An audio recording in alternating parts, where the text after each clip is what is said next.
Hi, everyone. I'm back on YouTube. And first of all, I want to start by saying I posted a video last week with my wonderful friend, Nicola Bukowski, who is a feng shui expert. And the comments that many of you made really touched me, touched my soul. And most of your comments were just saying you were so happy to see me back on YouTube. And it really touched me to hear that from all of you, because yes, I have been offline a little bit because I've had a lot going on between doing physical live events and my membership sanctuary, and I am writing another book, and I'm also creating an oracle deck. So you see how much I have going on.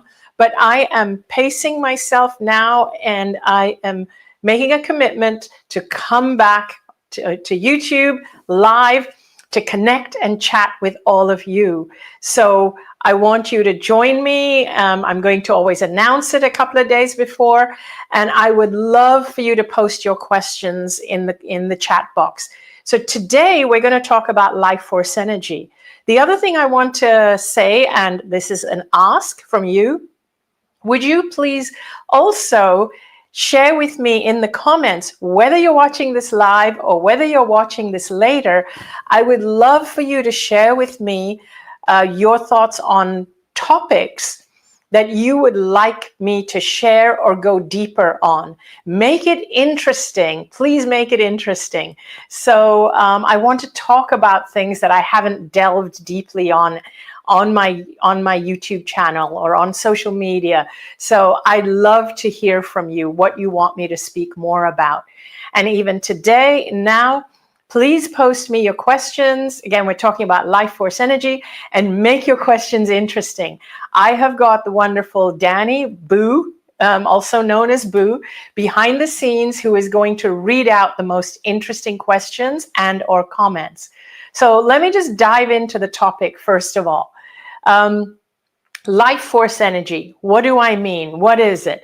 So first of all, in most Eastern cultures, and possibly other cultures that I don't know about, life force energy is a thing. There's a word for it. In Indian culture, it's called prana. In Chinese culture, it's called qi. In Japanese culture, it's called ki. So in these cultures, there is a word for life force energy, a single word. In the Western culture, in English culture, there is no word for life force energy, which means it's not a thing. It's not even considered to be something important. When there's no language to describe something, it means that in that culture, that thing is not important. And you'll notice that I talk a lot about the other side, about consciousness, about having the near-death experience, about what happens on the other side. And I'm always limited for words because in our Western culture, it's not, the belief in this isn't strong. Most people think that it's woo-woo, it's craziness. And so there aren't a lot of people that take it seriously. And that's actually the term I'm looking for. It's not taken seriously when there's no language to describe it. So whenever you have something you want to talk about and you realize, oh, we have no language for this, it means in this culture it's not taken seriously, which is too bad, because multi-dimensional existence is real and should be taken seriously and should be studied, and there should be more language around it, just like with life force energy. So let me talk a little bit about life force energy today. So in other cultures, this is taken seriously. So what is it? It's the energy that your body has from the time you are born. It's the energy that pumps through you, not your blood, but it's the energy that also surrounds you and bathes you. Now, when you are tired, depleted, depressed, grieving, sick, all of these things, it means your life force energy is very low. When you are happy, joyful, exuberant, filled with energy, then your life force energy is big, it's full, it's strong. And when you walk into a room, people feel your presence. You're able to uplift people without saying a word. Just your very presence, your tone of voice, just everything about you uplifts people. And that happens when your life force energy is strong and big. So what happens is when you have strong life force energy, you're actually contributing to other people's well-being just by being in their presence without even saying a word. You uplift other people because all of us are connected. One of the things that I learned when I crossed over, when I died, when I was out of my body, is that when we don't have this physical body giving us the perception of the separateness, then we realize that when we just experience ourselves in our energy form, in our soul, in our consciousness form, we're actually all connected. There's no boundaries. We all are so powerful. We are individual as well as connected. We feel what everyone is feeling, but we don't take it on like we do here in the physical. So because we're all connected, when you are particularly uplifted, without you even realizing it, you are uplifting the people around you. They are feeling your energy. So I often tell people that if you're feeling down, the best thing you can do is do what it takes to uplift you, whether it means going and soaking in a bath and relaxing, or going for a walk, or playing with your pets or your children, or going to the beach, or eating an ice cream, or going to see the sunset. Do whatever it takes to uplift your energy. Oops, I think my microphone just fell off, so I hope people can still hear me. I'm going to put it on the outside of my blouse. So do whatever it takes to uplift your energy, because you're doing a service not just for yourself, but also for the world and the people around you. When your life force energy is enhanced and big and uplifted, many things happen. One is not only are you uplifting other people, but you feel better, stronger, vibrant. So if you're dealing with an illness, the most important thing you can do is uplift your energy if you want to see your body starting to heal. One of the things that I speak out about a lot, and it annoys me like anything, is when somebody gets an illness, and if their medical practitioner then scares them and gives them a very scary message like, you only have 3 months to live or you're going to die, then what you've just done is that you've depleted this person's life force energy with that message. You've made them lose hope at a moment, at a time when they need it the most. What would serve you the most if you have been diagnosed with an illness is to be surrounded by people and healthcare practitioners who know that their biggest job is to help you to expand your life force energy. And the more you can expand your life force energy and maintain it in an expanded state, the more likely you are to heal, and the faster you will heal. The other thing that's important about expanded life force energy is that I talk about connecting with the other side, connecting with our guides, connecting with consciousness. The bigger your life force energy, the easier it is to connect and to get those messages. The more depleted you are, the harder it is to connect and to get those messages. Ironically, it's usually when we're depleted and grieving and sad and depressed when we need it and want it the most. So our only job is to, even bit by bit, see how we can uplift ourselves, even through small baby steps of just going for a walk, being with friends who make us laugh, things like that. And even in those moments, in those cracks where you suddenly kind of just feel a little bit uplifted and feel okay, those are the moments where you will hear the messages, the voices from the other side. Now I'm going to turn to Danny for a minute and say, hi, Abu. Do we have any interesting comments or questions that we would like to, or people that we want to give a shout out to? Hiya, Boo, and hiya, everybody out there in YouTube land. Let's see, we have one person here, which I think we know. It's Roz Brooks. Hi, Roz. Tuning in. Roz is the intrepid Roz Brooks from my team. Hiya, Roz. Thanks for tuning in. There are millions of hellos, highs, and hugs, but I'm going to single out Pascal, who says it best. It's heart, heart, heart, heart, heart, heart, heart, and heart. So I think the general thing is Diane here, who says, "I so agree. Doctors are so negative."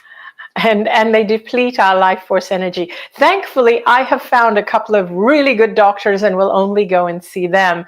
But it's important that when you go see a doctor, like when I speak to doctors, and they've become more open, and I've had doctors tell me they recommend my books to all their patients. And what I tell doctors whenever I get the chance, I tell them that if there's nothing else you can do, the one thing that every doctor should try and do is that when they're dealing with the patient should walk out of their clinic or office feeling better than when they walked in and not worse. They should not be more fearful than when they walked in. They should be more assured. Every visit with the doctor, if they're doing their job right, at the very minimum, the patient should walk out feeling more assured, more supported, feeling that they have some kind of a trajectory. So that's really important for every doctor to know, every healthcare practitioner. Nurses are angels, though. Nurses are so good. They know, they see what happens. They believe that there's more to life than just our physical bodies. I've always loved nurses. What else have we got?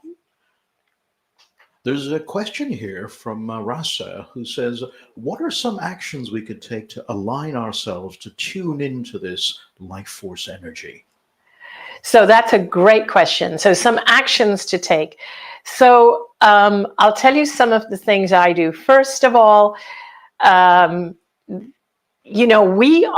just want to give you the broader scope first. We are connected whether we realize it or not. We were born connected, and we will realize it also when we die, that we are connected. We were always connected. But what happens is that we don't see it and we don't recognize it. And the reason is because the voices coming at us from this physical world feels louder, more aggressive, and more fearful than the voices coming at us, or the messages coming from the inner world or from consciousness, from this higher self.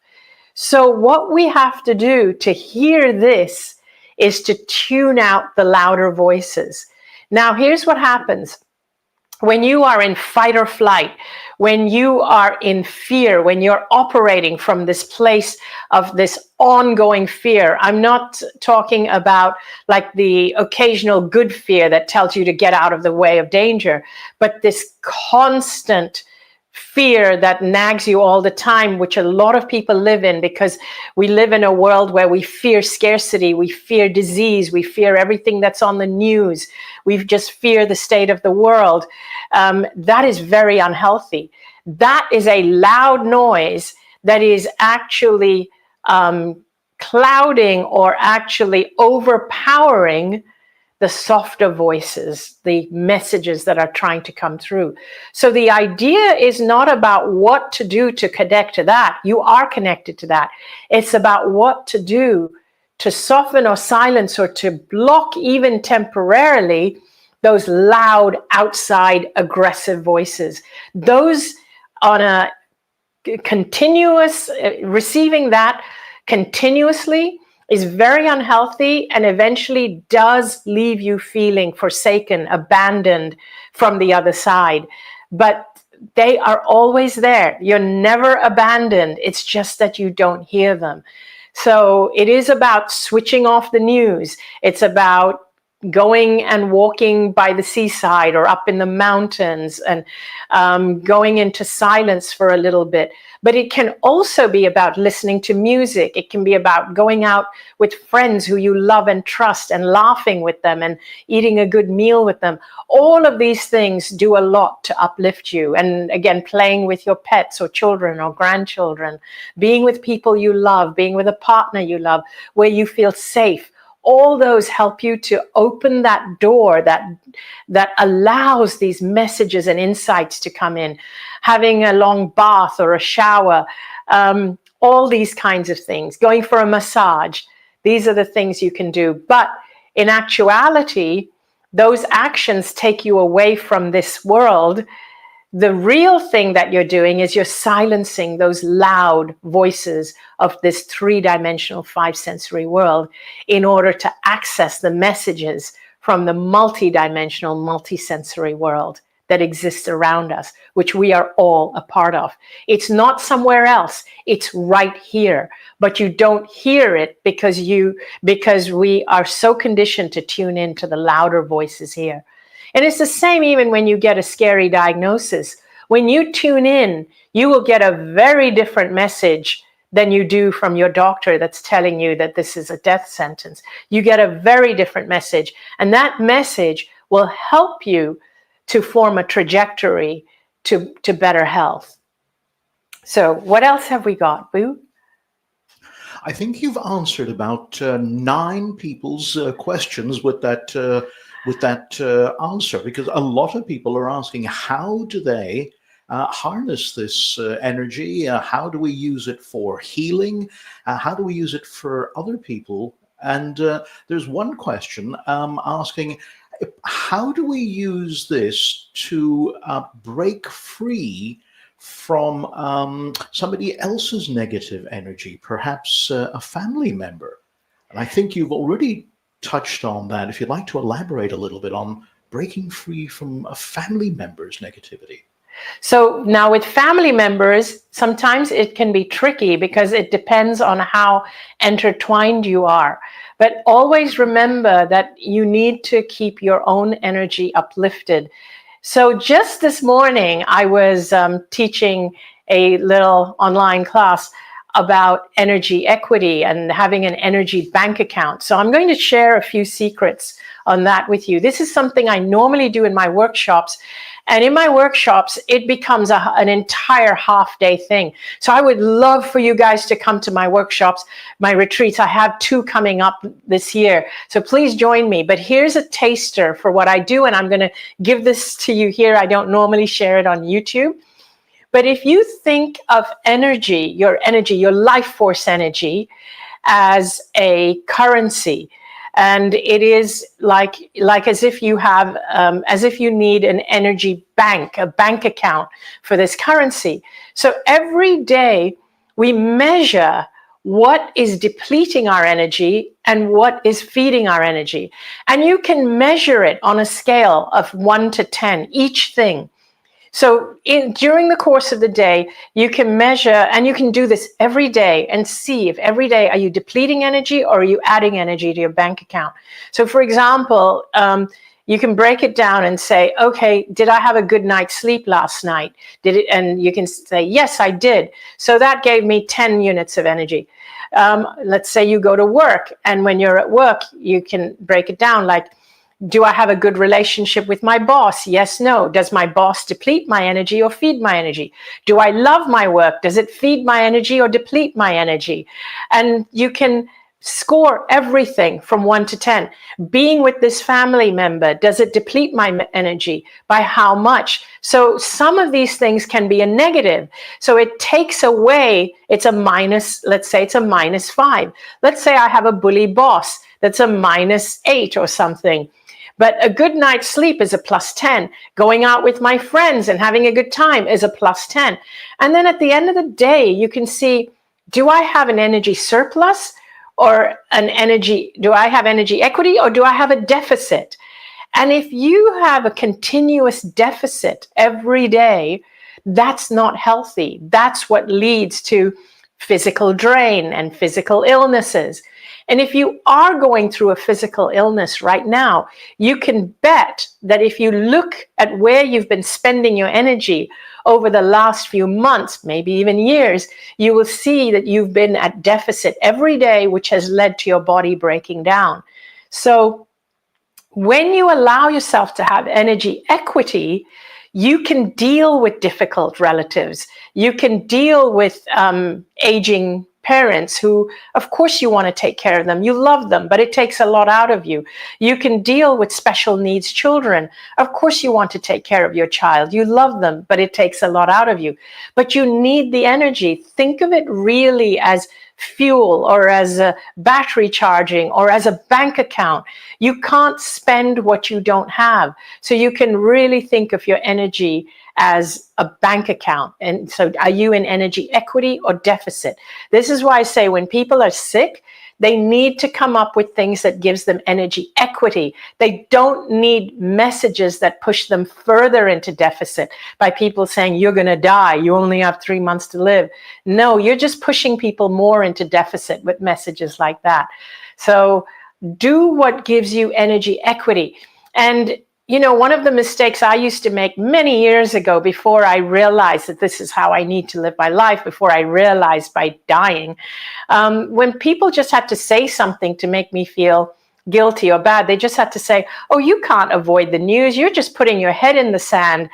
And so I would glue myself to the news just because I felt guilty and I didn't want to put my head in the sand, not realizing doing something that made me depressed or sick to the stomach to hear was just depleting my energy. And when I deplete my energy, I am bringing down the people around me, which is what we do when our energy is depleted. And because we're all connected, where are you drawing, when you're in energy deficit, where are you drawing your energy from? You're drawing it from the whole, from consciousness, from everyone else. But when you're in energy equity, you're contributing to the whole. You're uplifting everybody. You're uplifting the world. You're drawing energy and you're bringing it into the physical. You're drawing it. Consciousness is unlimited. You're drawing energy from consciousness and you're bringing it to the physical. Or are you depleting it from everyone around you? So basically, that's kind of the way I think of it. And what else have we got? We have an in-house question, which you've partially answered, but I think the second part of this question is very, very interesting. I'll read the whole question out to you. It's, how does cultivating life force energy refine our understanding of self and our connection to the cosmos? Oh, it is so intertwined, because you will soon realize that when you allow yourself to be who you are, that's when your life force energy is at its finest. It's at its most powerful. It's at its biggest when you realize who you truly are.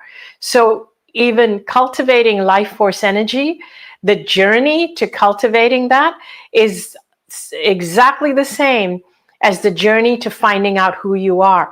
So for example, as you are figuring out what enhances my energy, what makes me feel good, what you're really finding out is, who am I? What is it that I love to do? What brings me joy? And you're finding out who you are. Like, you will start to wear the colors that make you happy. You can start to ask yourself, what colors make me feel uplifted? What colors bring me down? What foods make me feel uplifted and increase my energy? What foods bring me down? It truly is a journey into self-discovery. And when you have discovered yourself, your life force energy is extremely strong. And it doesn't mean, like, when you have powerful, strong life force energy and you know who you are and you're being authentic, it doesn't mean bad things never happen to you. All it means is that you can handle them better. You have the energy, you have the resources to handle the challenges that come your way. Your only job is to expand your life force energy and to be you, and to be as you can be, and to love yourself and to stop judging yourself. It's not easy. It's not easy. And don't judge yourself when you are judging yourself. And when you feel fear, allow the fear to pass. Don't judge your fear. Don't fear the fear. It's a part of who you are. Allow. Allowing is a huge part of loving yourself. Allowing every part of you.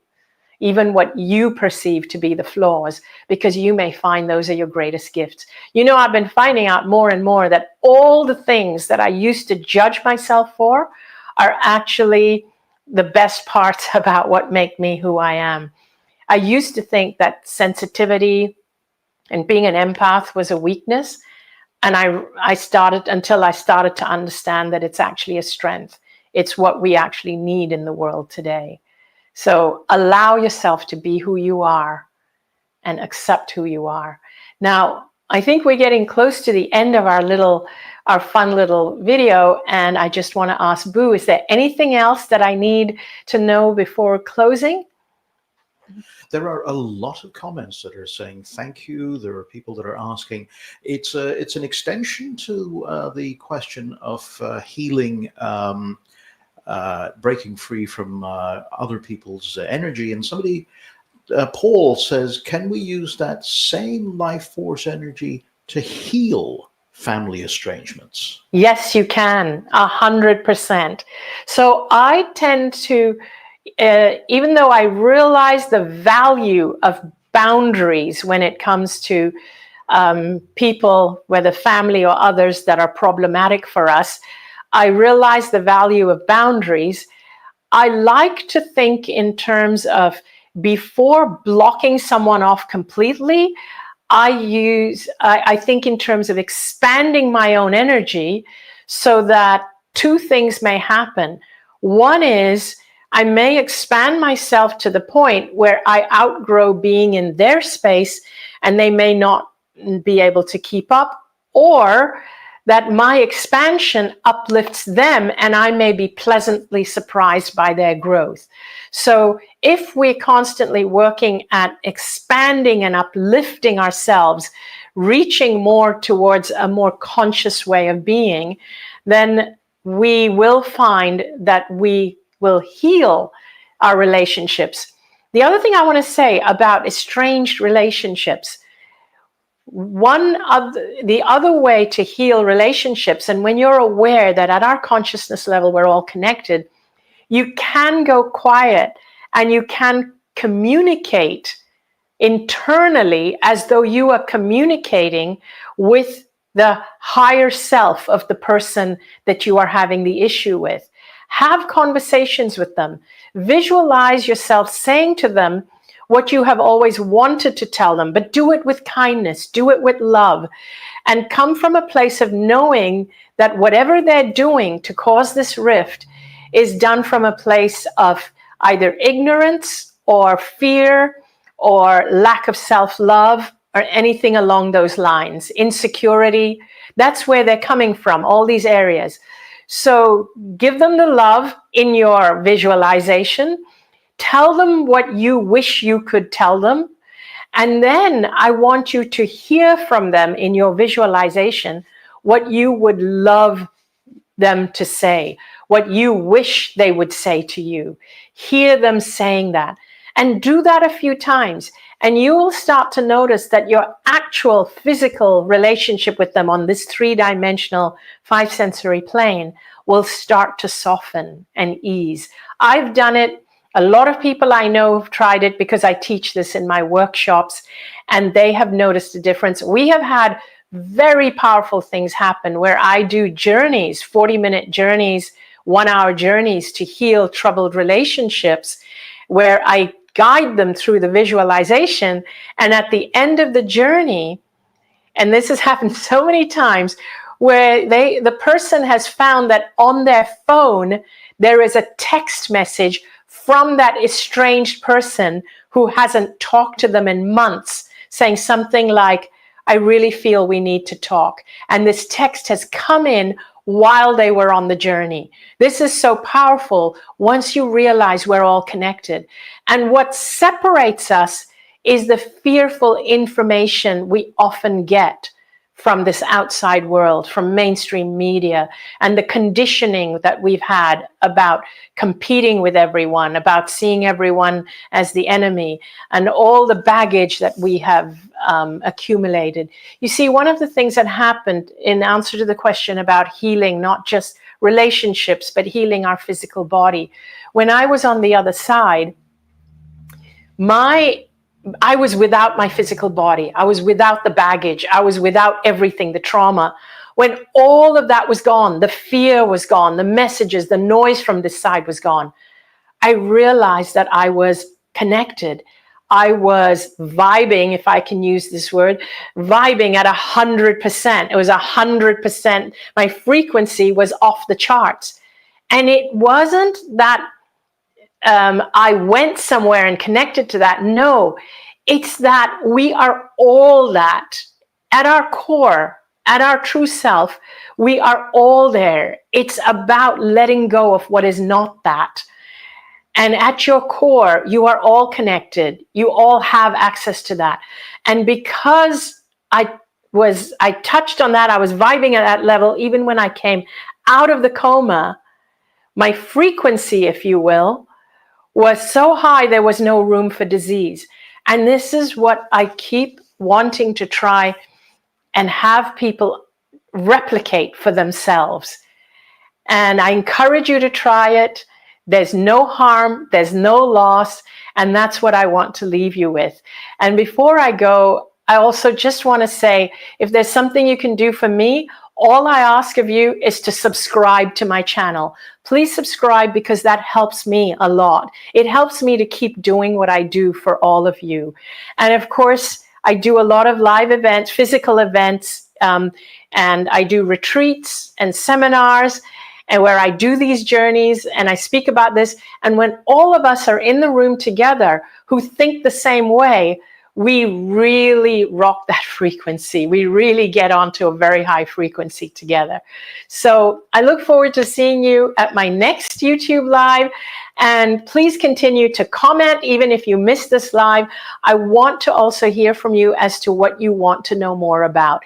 I love you guys. Thank you for sticking by me. And I can't wait to see you all again soon. Bye.